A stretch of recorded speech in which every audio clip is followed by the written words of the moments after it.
भाई सबको नमस्कार, राम राम। कैसे हैं आप सभी। परीक्षा मोबाइल एप्लीकेशन पर आप सभी बच्चों का स्वागत है। हम पढ़ रहे थे एक इम्पोर्टेंट चैप्टर जिसका नाम है मैट्रिक्स। तो चलिए करते शुरू अपनी आज की क्लास। तो कुछ नए कंसेप्ट सीखेंगे आज। देखो, सबसे पहले बात करेंगे, ठीक दिख रहा है सबको, वेरी गुड। सबसे पहले बात करेंगे भाई एक छोटे से कंसेप्ट, बहुत ही इंपॉर्टेंट है। देखो सारे बच्चे, क्या है वो कंसेप्ट। देखो, आपने देखा होगा कहीं पर भी लिखा हुआ ट्रांसपोज। क्या? Transpose of matrix. किसी मैट्रिक्स का ट्रांसपोज कैसे करते हैं, और ये कुछ इस प्रकार दिखता है। जैसे मान लो कोई मैट्रिक्स ए है, इसका ट्रांसपोज आपको या तो ए टी करके दिखेगा। ए के ऊपर जैसे पावर लिखते हैं ना हम, पावर, वैसे आपको टी लिखा हुआ दिखाई देगा। एक मिनट, आपको क्या लिखा हुआ दिखाई देगा साहब? टी लिखा हुआ दिखाई देगा। या फिर आपको ये ना लिख के क्या लिख देगा, वो ऐसे डैश लगा देगा। याद रखना, ऐसे लिखे या ऐसे लिखे, दोनों का मतलब क्या है? ट्रांसपोज ही है। तो क्या होता है ट्रांसपोज, देख लेते हैं। ट्रांसपोज, अगर मैं एक बात में आपको कंप्लीट बताऊं, अगर एक वर्ड आपको बताऊं, तो कुछ नहीं करना, आपने रो और कॉलम को इंटरचेंज करना है। आपने रो और कॉलम को इंटरचेंज करना है, पंक्ति और स्तंभ को इंटरचेंज करना है। कैसे करना है मैं बिल्कुल साधारण भाषा में बताने की कोशिश करता हूं।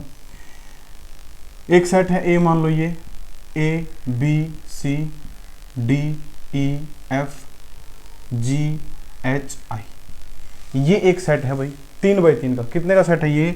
3x3 का सेट है। आपसे कोई पूछ ले, बताओ इसका ट्रांसपोज क्या होगा, इसका ट्रांसपोज क्या होगा, तो आप क्या कहोगे? इसका ट्रांसपोज क्या होगा? आपने कुछ नहीं करना, जैसे आपकी मर्जी वैसे करो। बस आपको एक चीज दिमाग में रखनी है, क्या? कि आपको रो और कॉलम को इंटरचेंज करना है। अगर आप रो नंबर 1 उठा रहे हो तो उसको कॉलम नंबर 1 बना दो। कॉलम नंबर 1 उठा रहे हो तो उसको रो नंबर 1 बना दो। जैसे कि देखो, मैंने रो नंबर 1 उठाई, ये है रो नंबर 1, मैं इसको कॉलम नंबर 1 बना दूंगा, ए बी सी। बात समझ में आई? ए बी सी, ये रो नंबर 1 था, ए बी सी मैंने कॉलम नंबर 1 बना दिया।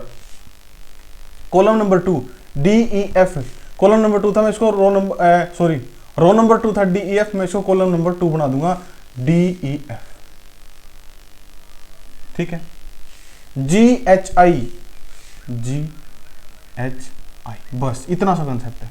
इतनी सी बात है ट्रांसपोज की, याद रखना, ट्रांसपोज की इतनी सी बात है। अगर दोबारा से मैं करूं, अगर मैं कहूं कि ए ट्रांसपोज का ट्रांसपोज, मतलब कि ट्रांसपोज 2 बार कर दिया, पहले ए का ट्रांसपोज किया और फिर जो आया उसका फिर से ट्रांसपोज किया, तो क्या होगा देखते हैं एक बार रिजल्ट। यह ए ट्रांसपोज, तो मैंने पहली रो उठाई, उसका कॉलम बना दिया ए डी जी, दूसरी रो उठाई बी ई एच, तीसरी रो उठाई सी एफ आई।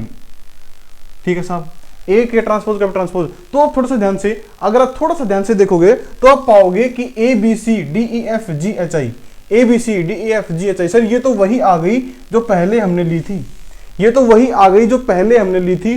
तो रूल नंबर 1 आपको पता चलेगा क्या, कि अगर आप किसी भी मैट्रिक्स का ट्रांसपोज करते हैं और ट्रांसपोज करने के बाद दोबारा से अगर आप ट्रांसपोज कर देते हैं तो आपको वापस से वही मैट्रिक्स मिल जाती है, आपको वापस से वही मैट्रिक्स मिल जाती है। पहला रूल आपको समझ में आया? ठीक है भाई, बताओ कोई दिक्कत इसके अंदर? कुछ और रूल बता देता हूं आपको।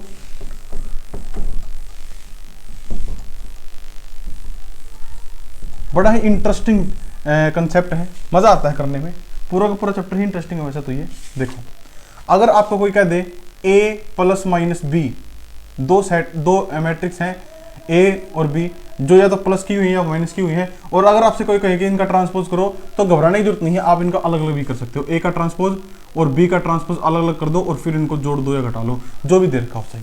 तो ये भी आप बदलाव कर सकते हैं। ये कुछ रूल है इसके जो आपको ध्यान रखने हैं। ठीक है, कुछ रूल है इसके जो आपको ध्यान रखने हैं। एक ये रूल देख लो भाई, अगर आपको कोई देता है के ए का ट्रांसपोज, के ए का ट्रांसपोज, यहां पर के एक कांस्टेंट है, तो आप इस कांस्टेंट को बाहर निकाल सकते हो और खाली ए का ट्रांसपोज भी दिखा सकते हो, खाली ए का ट्रांसपोज भी दिखा सकते हो। और क्या हो सकता है, अगर आपको कोई कहे कि ए और बी दो अलग अलग सेट है, दो अलग अलग मैट्रिक्स है जिनका आपको ट्रांसपोज करना है और इनकी गुणा हो रखी है, देखो ए और बी की गुणा कर रखी है, तो क्या कहोगे आप कहोगे सर ट्रांसपोज कैसे कर सकते हैं? ए का ट्रांसपोज इंटू बी का ट्रांसपोज। क्या आपके दिमाग में बात आओगी सर कैसे कर सकते हैं? कर सकते हैं, लेकिन इनका आपको ऑर्डर चेंज करना पड़ेगा। बी पहले लिख लेना और ए बाद में लिखना है। ठीक है, कर तो सकते हैं लेकिन ऑर्डर बदल लेना, ठीक है, नहीं तो गलत हो जाएगा। अच्छा, अगर आपको सर अगर 3 हो तो ए बी इंटू सी, और फिर इसका ट्रांसपोज दे रखा हो तो क्या करें सर, तो कुछ नहीं करना, फिर से ऑर्डर बदल देना, सी का ट्रांसपोज इंटू बी का ट्रांसपोज इंटू ए का ट्रांसपोज। ठीक है, बताओ कोई दिक्कत? सारे बच्चे बताओ, कोई समस्या यहाँ पर, कोई दिक्कत यहाँ पर? कोई दिक्कत नहीं, ठीक है जी, यहाँ तक कोई दिक्कत? चलो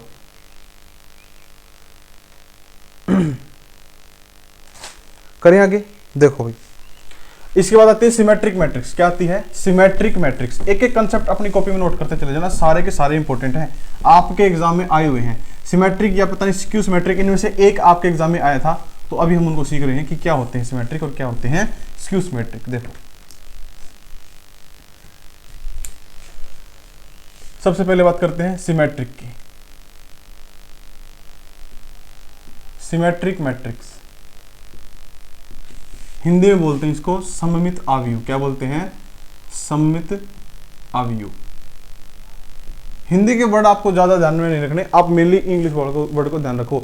हिंदी मीडियम वाले बच्चों को मैं यही सलाह दूंगा कि आप इंग्लिश मीडियम का जो वर्ड है उसको ज्यादा ध्यान रखें। सिमेट्रिक मैट्रिक्स से सर ये सिमेट्रिक मैट्रिक्स क्या है, इसके बारे में जरा बताओ। तो देखो सारे बच्चे, सिमेट्रिक मैट्रिक्स क्या होती है? आप किसी ऐसी सिमेट्रिक मैट्रिक्स ऐसी मैट्रिक्स होती है जिस मैट्रिक्स का, मान लो ए वो मैट्रिक्स है, जिस मैट्रिक्स का ट्रांसपोज करने के बाद, जिस मैट्रिक्स का ट्रांसपोज करने के बाद भी वो मैट्रिक्स उसी मैट्रिक्स जैसी दिखे। बात को समझ रहे हैं? ट्रांसपोज करने के बाद भी उस पर कोई प्रभाव ना पड़े, दिखने में बिल्कुल सेम हो, उसको क्या बोलते हैं साहब? उसको बोलते हैं सिमेट्रिक मैट्रिक्स। फॉर एग्जांपल हम एक मैट्रिक्स लेते हैं, यहां पर देखो 1 -2 3 -2 3 4 6 6 7। आप देख रहे हो कि एक मैट्रिक्स है, ये एक मैट्रिक्स है, और मैट्रिक्स भी कैसी है? ये 3/3 की मैट्रिक्स है। 3/3 की मैट्रिक्स है। मैं आपको कहता हूं कि इसका ट्रांसपोज करो, मैं आपको कहता हूं इसका ट्रांसपोज करो। ट्रांसपोज का मतलब आप समझते हो, रो को कॉलम में चेंज करना या फिर कॉलम को रो में चेंज करना, जैसे आपकी मर्जी। हम इसकी पहले रो उठाते हैं, पहला कॉलम बना देंगे 1 -2 और 3। दूसरी रो उठाएंगे -4 -2 4 6 -2 4 6। तीसरी उठाएंगे 3 6 7 3 6 7। आप पाओगे कि सर हमने कर तो दिया ट्रांसपोज, लेकिन ट्रांसपोज करने के बाद भी बिल्कुल सेम दिख रही है, कोई फर्क नहीं है, बिल्कुल सेम दिख रही है। मतलब कि अगर आपको ए बराबर मिल जाए ए ट्रांसपोज के, तो याद रखना वो कैसी मैट्रिक्स है? वो एक सिमेट्रिक मैट्रिक्स है। कैसी मैट्रिक्स है साहब? Symmetric matrix. बताओ कोई दिक्कत इसके अंदर? क्या है वो? सिमेट्रिक मैट्रिक्स है। इसके कुछ रूल होते हैं, सिमेट्रिक मैट्रिक्स के कुछ रूल होते हैं, वो रूल लिख लो सारे बच्चे। देखो रूल बहुत सारे होते हैं, इसलिए बहुत हर एक चीज दिमाग में सेट रखनी जरूरी नहीं होती। हाँ, क्वेश्चन आने के, जब आपके पास क्वेश्चन आता है तब अपन जो देख पाते हो आराम से। ठीक है, देखो क्या है? अगर इफ ए इज सिमेट्रिक, अगर ए सिमेट्रिक है, अगर कोई मैट्रिक्स है ए जो कि सिमेट्रिक है, जो कि सिमेट्रिक है, तो क्या होगा? उसके रूल क्या क्या होंगे? देखो सारे बच्चे, पहली बात तो क्या आपको क्या पता होना चाहिए कि अगर आप उसका इनवर्स करते हो, अगर किसी भी ऐसी मैट्रिक्स जो कि सिमेट्रिक है, अगर आप उसका इनवर्स करते हो तो वो क्या रहेगी? सिमेट्रिक ही रहेगी। अब आपके दिमाग में एक बात आओगी, क्या कि सर ये इनवर्स क्या होता है? आपने -1 पावर लगाई, पहली बार देखा है हमने, तो टेंशन मत लो, आगे जाके आप ये भी सीखोगे। आप किसी भी अगर कोई मैट्रिक्स सिमेट्रिक है, आप उसका इनवर्स करते हो, तो याद रखना इनवर्स करने के बाद भी पक्की बात है वो सिमेट्रिक ही रहेगी। और देख लो, अगर कोई मैट्रिक्स जैसे कि ए हमें पता है सिमेट्रिक है, आप इसकी पावर n करते हो तो भी वो क्या रहेगी? सिमेट्रिक ही रहेगी। क्या रहेगी साहब? सिमेट्रिक ही रहेगी। ठीक है, तो भी क्या रहेगी? सिमेट्रिक ही रहेगी। और देख लो एक रूल और है इसका, अगर आप एक मैट्रिक्स ए जो सिमेट्रिक है और इसके ट्रांसपोज को, आप एक मैट्रिक्स ए और इसके ट्रांसपोज को अगर जोड़ देते हो तो ये क्या बन जाएगा? ये भी क्या रहेगी साहब? सिमेट्रिक रहेगी। इस पर कोई प्रभाव नहीं पड़ेगा। सिमेट्रिक कैसी दे पाते रहिए, 3 रूल हैं जो आपको कोशिश करना ध्यान में रहे। सिमेट्रिक के साथ ऐसे याद रखो, सिमेट्रिक के साथ कोई भी बदलाव करो हमेशा वो सिमेट्रिक रहेगी। सिमेट्रिक का इनवर्स कर लो, सिमेट्रिक रहेगी। सिमेट्रिक की कोई पावर कर लो, सिमेट्रिक रहेगी। सिमेट्रिक में उसके ट्रांसपोज को जोड़ दो, फिर भी क्या रहेगी? सिमेट्रिक ही रहेगी। क्योंकि आपको पता है सिमेट्रिक मैट्रिक्स का मतलब होता है ए बराबर ए ट्रांसपोज, है ना। अब आप ए और ए ट्रांसपोज को जोड़ रहे हो, अब ए भी वही है, ट्रांसपोज भी वही है, मतलब अल्टीमेटली आप ए में ए को ही तो जोड़ रहे हो। अल्टीमेटली आप ए में ए को ही तो जोड़ रहे हो, मतलब कि आप अल्टीमेटली क्या कर रहे हो, 2a ए एक मैट्रिक्स है जो कि सिमेट्रिक है, और आप उसके अंदर किसी कांस्टेंट की गुणा करते हो, तो कांस्टेंट की गुणा करने से कोई प्रभाव नहीं पड़ता, आप उसका ट्रांसपोज करोगे तो फिर भी सिमेट्रिक ही दिखेगी। इसलिए ये बात कही गई है कि ए और ए के ट्रांसपोज को जोड़ने पर बी क्या दिखता है, आपको सिमेट्रिक ही दिखता है। क्या दिखता है साहब, सिमेट्रिक ही दिखता है। ठीक है, आगे देखो क्या है, आगे क्या है साहब, हाँ आगे है स्क्यू सिमेट्रिक, विषम सममित। क्या है विषम सममित, देखो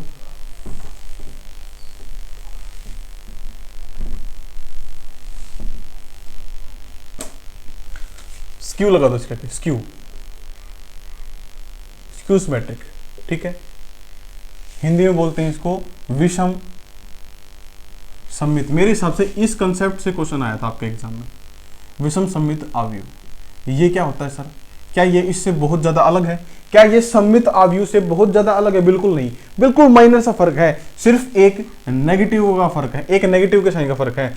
आप कोई मैट्रिक्स लेते हो ए, ठीक है, ए मैट्रिक्स लेते हो, और ए मैट्रिक्स लेने से अगर उसका ट्रांसपोज कर दें और वो अगर बराबर आ जाए ए के, तो वो एक सिमेट्रिक मैट्रिक्स है, ये हम पढ़ चुके हैं। तो वो क्या है, एक सिमेट्रिक मैट्रिक्स है। लेकिन अगर वो ट्रांसपोज करने के बाद बराबर आ जाए माइनस ए के, अगर बराबर आ जाए माइनस ए के, तो क्या है वो स्क्यू सिमेट्रिक मैट्रिक्स। क्या है, स्क्यू सिमेट्रिक है, विषम सममित आव्यूह है। एक एग्जांपल देखते हैं समझने के लिए इसको, एक एग्जांपल देखते हैं इसको समझने के लिए। चलो जी, हमें पता है एक मैट्रिक्स ए है, 0 3 -3 0, एक मैट्रिक्स है भाई। आपसे पूछा है बताओ ये सिमेट्रिक है या स्क्यू सिमेट्रिक है, तो आप चेक करोगे क्या करके, इसका ट्रांसपोज करोगे। जैसे ही आप इसका ट्रांसपोज करते हो, आप पहली रो को पहला कॉलम बनाते हो, 0 3 है तो 0 3 को कॉलम बना दो, -3 0 है, इसको यहां पर लिख दो। आप कहोगे sir A is not equals to A transpose.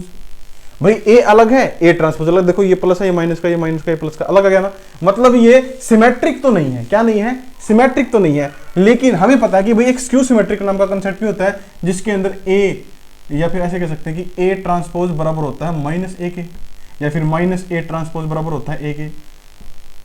Minus को किसी तरफ लगा लो, कोई फर्क नहीं पड़ता। तो आप एक बार देखो चेक करके, अगर a ये है तो -a क्या होगा, -a क्या होगा, माइनस के अंदर गुणा हो जाएगी सारे में।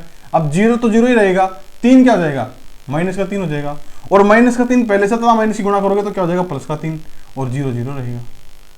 तो आप पाओगे कि सर a का ट्रांसपोज 0 -3 3 0 और -a 0 -3 3 0 सर बराबर है, मतलब कि a का ट्रांसपोज बराबर आया -a के। मतलब कि ये जो ए सिमेट्रिक है ये कुछ और नहीं, ये स्क्यू सिमेट्रिक मैट्रिक्स है। ये क्या है, स्क्यू सिमेट्रिक मैट्रिक्स है। ठीक है साहब, तो आप ध्यान रखना इस बात का कि आप अगर सिमेट्रिक मैट्रिक्स ढूंढ रहे हैं, तो आपको सिर्फ और सिर्फ ट्रांसपोज करना है, और अगर आप स्क्यू सिमेट्रिक ढूंढ रहे हैं तो आपको साथ में नेगेटिव भी करके देखना पड़ेगा। इसके भी कुछ छोटे मोटे रूल होते हैं, जैसे कि देखो, सबसे पहला रूल, अगर आप इसकी पावर n करते हो, ये मोस्ट इंपोर्टेंट रूल है, अगर आप किसी भी a मैट्रिक्स, देखो मैं यहां पर लिख देता हूं, if a is skew symmetric, अगर a स्क्यू सिमेट्रिक है तो क्या होगा, याद रखना, अगर आप उस a की पावर n करते हो तो वो स्क्यू सिमेट्रिक हो, ये जरूरी नहीं है। अगर आप a की पावर n करते हो, देखो आप a की पावर n कर रहे थे सिमेट्रिक के केस में, तो वो सिमेट्रिक ही हो रहा था और होगा भी। लेकिन अगर स्क्यू सिमेट्रिक का केस है तो याद रखना, जरूरी नहीं है वो स्क्यू सिमेट्रिक हो, वो दो केस हो सकते हैं उसके अंदर। a की पावर n करने पर आपको स्क्यू सिमेट्रिक भी मिल सकता है और आपको खाली सिमेट्रिक भी मिल सकता है। सर कैसे, थोड़ा सा एक्सप्लेन करो। a की पावर n होने पर आपको स्क्यू सिमेट्रिक भी मिल सकता है और सिमेट्रिक भी मिल सकता है। मैं बताता हूं कब मिलेगा, ध्यान रखना इस चीज का, मैं आपको समझा देता हूं कब मिलेगा, ज्यादा एक्सप्लेन नहीं करूंगा, वीडियो लंबी नहीं करेंगे, मेन बातें जहां पर जोर लगाने की जरूरत है वहां पर जोर लगाएंगे। ठीक है, स्क्यू सिमेट्रिक, a की पावर n अगर आप करते हो किसी स्क्यू सिमेट्रिक की, मान लो a स्क्यू सिमेट्रिक, इसकी पावर n करते हो, तो ये स्क्यू सिमेट्रिक कब होगा? जब n की वैल्यू कोई विषम होगी, जब n की वैल्यू कोई विषम होगी, मतलब कि इंग्लिश में ओड होगी। क्या होगी? ओड होगी। सारे बच्चे देखना ध्यान से, क्या होगी? ओड होगी। ठीक है। सिमेट्रिक कब होगा? जब यहां पर आपको n की वैल्यू सम मिलेगी। क्या मिलेगी? सम मिलेगी, मतलब कि इवन मिलेगी। इस बात का विशेष ध्यान रखना। इस बात का याद करने का तरीका बताता हूं आपको। स्क्यू सिमेट्रिक में आप नेगेटिव से डील करते हो, सिमेट्रिक में आप पॉजिटिव रखते हो चीजों को, ऐसे ही करते हो ना। तो याद रखो, जब आप माइनस और माइनस की गुणा करते हो तो आपको क्या मिलता है? पॉजिटिव मिलता है ना। मतलब आपने माइनस माइनस की दो बार गुणा की तो आपको क्या मिला? पॉजिटिव। तो मतलब दो क्या है? सम। अगर आप माइनस गुणा माइनस गुणा माइनस गुणा माइनस, अगर आप माइनस की 4 बार गुणा करते हो तो माइनस माइनस प्लस तो भी प्लस मिलता है। मतलब कि कितनी बार माइनस लिया आपने? 4 बार। यहां पर 2 बार लिया था, यहां पर 4 बार लिया था। तो आप क्या देख रहे हो कि माइनस को आप अगर सम बार ले रहे हो, 2 बार 4 बार, सम इवन बार ले रहे हो, तो आपको क्या मिल रहा है? प्लस मिल रहा है। और प्लस कहां होता है? सिमेट्रिक में होता है। ठीक है। अगर हम कहते हैं कि माइनस गुणा माइनस गुणा माइनस, तो क्या होता? Minus minus plus, plus minus minus, minus गुणा माइनस गुणा माइनस गुणा माइनस गुणा माइनस, ऐसे लेते तो क्या होता? Minus minus plus, minus minus plus, plus सारा, और लास्ट में एक माइनस और बच गया तो क्या हो जाएगा? माइनस। तो यहां पर आपने कितने माइनस लिए? 3। यहां पर कितने माइनस लिए? 5। तो आप पाओगे कि जब आप विषम माइनस ले रहे हो, माइनस की संख्या जब आप विषम ले रहे हो तो आप माइनस प्राप्त कर रहे हो। मतलब के विषम के केस में आप क्या लोगे? स्क्यू सिमेट्रिक लोगे। ये आपको ध्यान रखने के लिए मैं बातें बता रहा हूं। आपको ये चीजें ध्यान रहे इसलिए मैं आपको ये बातें बता रहा हूं। ठीक है। कोई दिक्कत इसके अंदर? बताओ सारे बच्चे। ठीक है भाई। और थोड़ी सी एक्सप्लेनेशन देखें इसकी। कुछ और तो नहीं रह गया हमारा? देख लेते हैं एक बार, देख लेते हैं भाई एक बार, 1 मिनट। देखो ये चीज, देखो जरा, आप ये चीज जरा चेक करो एक बार सारे बच्चे, क्योंकि बहुत सारे बच्चों का डाउट रहेगा कि सर क्यों लिया विषम सम, क्यों लिया सर? कुछ तो रीजन दो, थोड़ा बहुत तो रीजन दो। तो देखो सारे बच्चे, मैं कहता हूं कि भाई a की पावर n, ठीक है, a की पावर n और इसका ट्रांसपोज बराबर होगा a का ट्रांसपोज और उसकी पावर n के।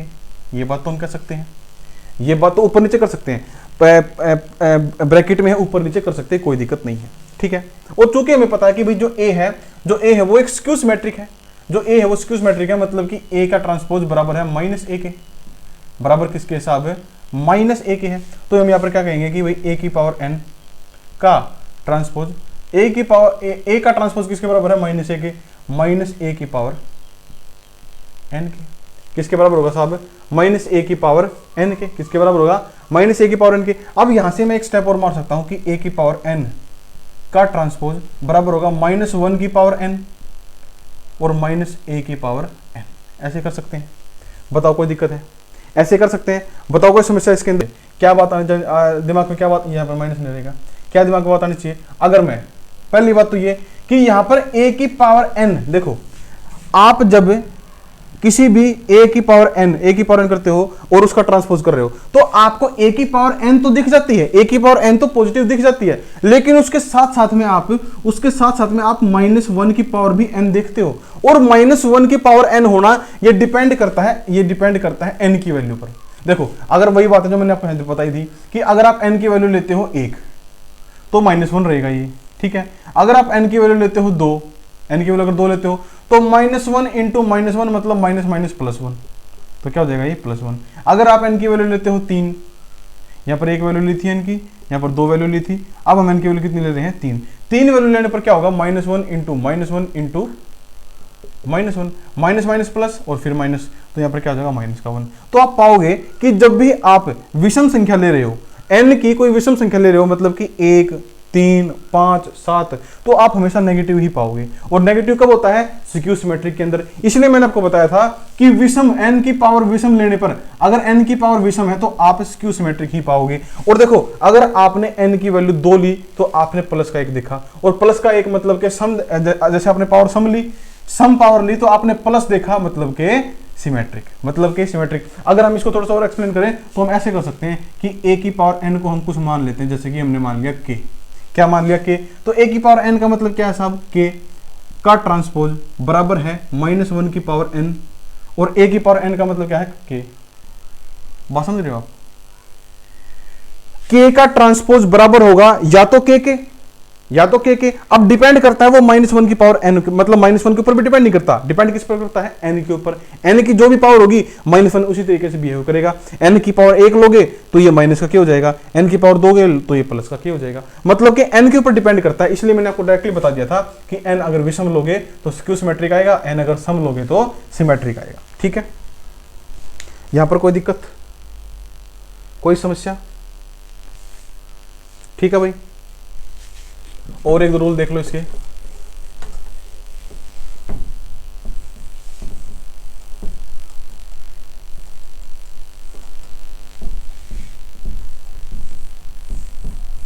देखो स्क्यू सिमेट्रिक में ये रूल सारे बच्चे देखना। यहाँ पर अच्छा, यहाँ पर आपको एक नई टर्म बतानी पड़ेगी, यहाँ पर आपको एक नई टर्म समझानी पड़ेगी। चलो वो भी देखते हैं, इसको एक बार थोड़ा सा पेंडिंग छोड़ देते हैं, उसके बाद देखेंगे। अगला देखो पहले ऑर्थोगोनल मैट्रिक्स। क्या है ऑर्थोगोनल मैट्रिक्स?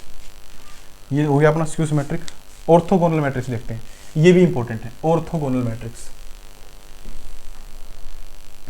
देखो,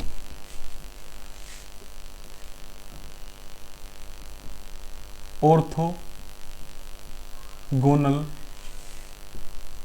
मैट्रिक्स, ऑर्थोगोनल मैट्रिक्स मतलब के क्या है, इसका हिंदी वर्ड लंब कोणिक अवयव। क्या बोलते हैं इसको? लंब कोणिक अवयव। सर ये क्या बला है, इसको बताओ। जैसे सिमेट्रिक और स्क्यू सिमेट्रिक है, हम ट्रांसपोज करके देखते हैं। ट्रांसपोज करने के बाद अगर सेम आया तो सिमेट्रिक, ट्रांसपोज करने के बाद माइनस आया तो मतलब स्क्यू सिमेट्रिक। यहां पर आप कहते हो कि कोई है ए मैट्रिक्स और इसका ए का ट्रांसपोज, हमने एक मैट्रिक्स लिया और इसका ट्रांसपोज किया।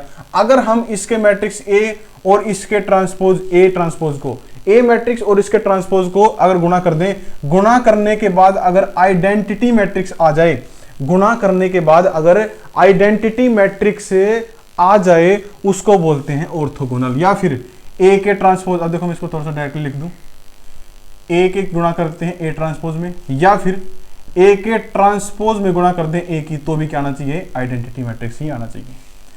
तो उस केस में क्या होता है भाई, वो मैट्रिक्स ऑर्थोगोनल मैट्रिक्स होता है, लंब कोणिक अवयव होता है। क्या होता है? लंब कोणिक ऑर्थोगोनल मैट्रिक्स होता है। ठीक है, ठीक है साहब जी। चलो एक क्वेश्चन लेते हैं, एक छोटा सा एग्जांपल लेते हैं। देखो A cos theta minus sine theta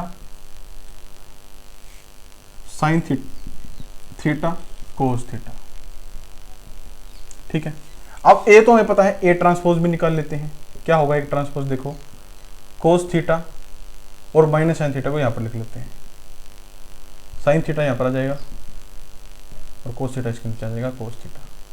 ये हमने इसका क्या कर दिया भाई, ट्रांसपोज कर दिया। ट्रांसपोज करने के बाद इसकी गुणा कर लेते हैं, इनकी गुणा कर लेते हैं आपस में, ए और ए ट्रांसपोज की गुणा करते हैं तो क्या मिलेगा आपको, लिख देते हैं पहले कोस थीटा माइनस साइन थीटा। ठीक है, यहां पर है साइन थीटा और कोस थीटा, गुणा कर रहे हैं इसके ट्रांसपोज में, मतलब कि कोस theta minus sine theta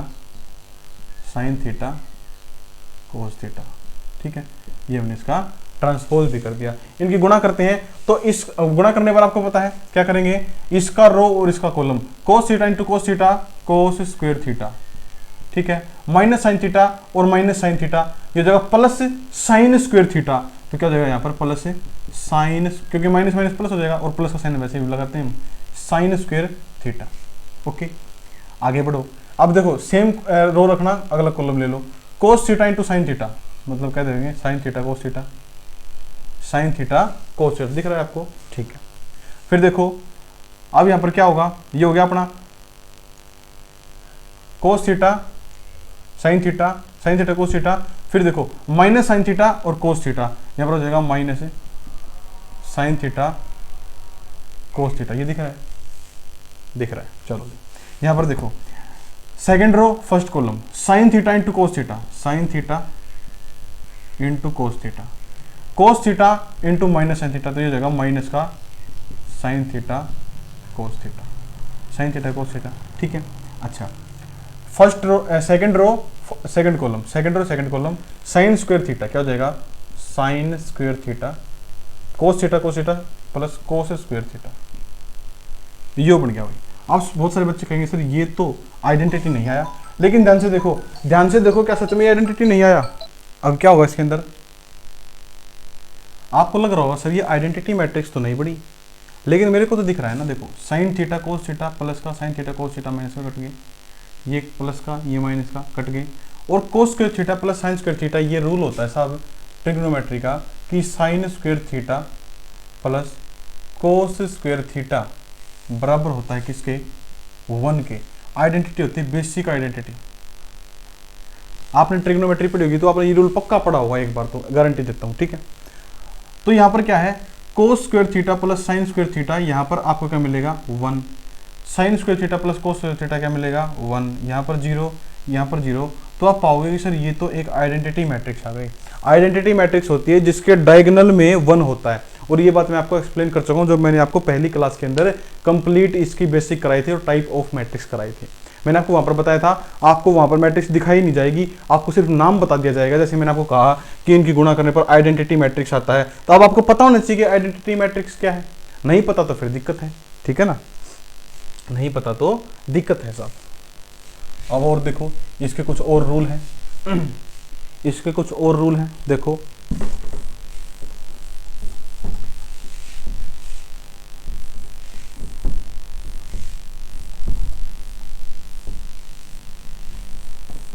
rule तो इतने सारे हैं साहब, आप सारे याद भी नहीं कर पाओगे। ये देखो, यह पक्की बात है, देखो मेरा काम है आपको हर एक चीज करवाना, लेकिन ये गारंटीड है चीजें। ये जो मेन बातें बता रहा हूँ ना, आपको मेन इन पर ध्यान रखना है। अगर रूल सारे के सारे याद करोगे तो कुछ समय के लिए याद कर पाओगे, फिर उनको भूल जाओगे। इसलिए जो इंपॉर्टेंट चीजें हैं मैं उन पर जोर देता हूँ, जो नॉर्मल रूल है मैं वो आपको लिखवा देता हूँ ताकि आपको दिक्कत ना हो किसी चीज को समझने में। लेकिन याद रखना, हर एक चीज को रटोगे तो एक टाइम जाएगा जब आप इनको भूल जाओगे, ठीक है। लेकिन ये हालांकि मैं साथ साथ में आपको कोशिश करता हूँ हर एक चीज साथ साथ में एक्सप्लेन भी करूँ, ठीक है ना। अच्छा, अब देखो एक नई चीज इंट्रोड्यूस करते हैं। आपको पता है भाई ए और ए ट्रांसपोज की गुणा करने पर अगर आइडेंटिटी आती है तो उसको ऑर्थोगोनल मैट्रिक्स बोलते हैं। अगर मैं इन दोनों का डिटर्मिनेंट निकाल दूं, सर ये क्या होता है, सर डिटर्मिनेंट क्या होता है बताओ जरा। मैंने आपको जब ये चैप्टर स्टार्ट करवाया था मैंने आपको एक बात बताई थी कि एक मैट्रिक्स की एक फिक्स वैल्यू नहीं होती, लेकिन एक डिटर्मिनेंट की एक फिक्स वैल्यू होती है। मतलब आपको किसी मैट्रिक्स का अगर डिटर्मिनेंट निकालना है तो आप पूरी मैट्रिक्स को किसी एक फिक्स वैल्यू में दिखा सकते हो कि इसकी वैल्यू ये है। जैसे कि एक छोटा सा क्विक एग्जांपल लेते हैं, मैं कहूं कि आपको अगर दिखता है 1 2 3 4 और कोई आपसे पूछ ले इसका डिटर्मिनेंट, अलग से एक चैप्टर है मैं कराऊंगा आपको ये भी, तो आपको क्या करना है 4 एकम 4 माइनस 3 दूनी 6 माइनस का 2 इसका डिटर्मिनेंट होगा, ठीक है। इसको बोलते हैं डिटर्मिनेंट, मतलब कि किसी भी एक मैट्रिक्स की एक फिक्स वैल्यू होना, उसको क्या बोलते हैं डिटर्मिनेंट बोलते हैं। तो हम बाद में बात करेंगे कि डिटर्मिनेंट कैसे निकालते हैं। वैसे मैंने 2/2 की फॉर्म का तो आपको दिखा भी दिया, इसके अलावा जो और फॉर्म होंगी उनका भी मैं आपको दिखा दूंगा, ठीक है। 3/3 की फॉर्म का और बचता है वो भी आपको दिखा दूंगा। तो ए और ए टी की गुणा करने पर हमें आइडेंटिटी मिलती है, हम दोनों का क्या कर देते हैं मैट्रिक्स। एक बात का आप ध्यान रखना, अगर आप आइडेंटिटी मैट्रिक्स का डिटर्मिनेंट करते हो तो आपको हमेशा क्या मिलता है 1 मिलता है। इस बात का विशेष ध्यान रखना। आइडेंटिटी मैट्रिक्स का जब आप डिटर्मिनेंट करते हो तो आपको क्या मिलता है 1 मिलता है, इस बात को ध्यान रखना, ठीक है। तो आप क्या कहोगे, आप कहोगे सर ए और ए ट्रांसपोज का जो डिटर्मिनेंट है वो किसके बराबर होगा। अब देखो आइडेंटिटी मैट्रिक्स का जो डिटर्मिनेंट होता है किसके बराबर होता है 1 के। यहाँ पर आप क्या लिख दोगे 1 लिख दोगे। ये चीजें कुछ समय के लिए याद रखो, आगे जाके आपको सारी चीजों का आंसर मिलेगा, ठीक है। अच्छा, फिर यहां से अगर मैं इसको अलग अलग कर लूं कि ए का डिटर्मिनेंट अलग और ए के ट्रांसपोज का डिटर्मिनेंट अलग कर लूं, ये भी किसके बराबर होगा 1 के बराबर होगा। बताओ कोई दिक्कत है इसके अंदर। मेरे को एक बात बताओ, एक रूल और आपको पता होना चाहिए क्या, देखो एक बात और है, देखो सारे बच्चे, मैं कहता हूं ए और ए का ट्रांसपोज, ए और ए का ट्रांसपोज, ए और ए का ट्रांसपोज, अगर आप इन दोनों का डिटर्मिनेंट करते हो, अगर आप इन दोनों का डिटर्मिनेंट करते हो तो वो भी क्या होता है साहब बराबर होता है। ये दोनों रूल आपको ध्यान देने चाहिए, एक रूल ये 2 रूल, दोनों के दोनों रूल आपको ध्यान देने चाहिए, ठीक है। ठीक है सर, तो आप यहाँ पर क्या कहोगे, आप यहाँ पर कहोगे सर ए और ए का डिटरमिनेंट और ए के ट्रांसपोज का डिटरमिनेंट बराबर है, तो मैं ए के ट्रांसपोज के डिटरमिनेंट की जगह ए का डिटरमिनेंट भी लगा सकता हूँ, मतलब ए का डिटरमिनेंट ये आ गया, और इसकी जगह मैंने क्या लिख दिया ए का डिटरमिनेंट, क्योंकि है तो ये इसके बराबर ही। तो ये क्या हो जाएगा बराबर 1 के, और a का डिटर्मिनेंट का स्क्वायर हो गया बराबर 1 के, और यहाँ से a का डिटर्मिनेंट किसके बराबर आया प्लस माइनस 1 के, किसके बराबर आया साहब प्लस माइनस 1 के बराबर है, किसके बराबर प्लस माइनस 1 के बराबर। तो आप यहाँ से एक बात और कह सकते हैं कि जब हम एक ऑर्थोगोनल मैट्रिक्स देखते हैं, जब भी हम एक ऑर्थोगोनल मैट्रिक्स देखते हैं तो उस ऑर्थोगोनल मैट्रिक्स का जो डिटर्मिनेंट होता है वो हमेशा या तो +1 होगा या फिर -1 होगा, ये रूल होता है। उस ऑर्थोगोनल मैट्रिक्स का जो डिटर्मिनेंट होगा वो या तो +1 होगा या -1 होगा, ठीक है। जो भी ऑर्थोगोनल मैट्रिक्स होगी उसका जो डिटरमिनेंट होगा वो या तो +1 होगा या फिर क्या होगा -1 होगा, ठीक है। ठीक है भाई, और देखें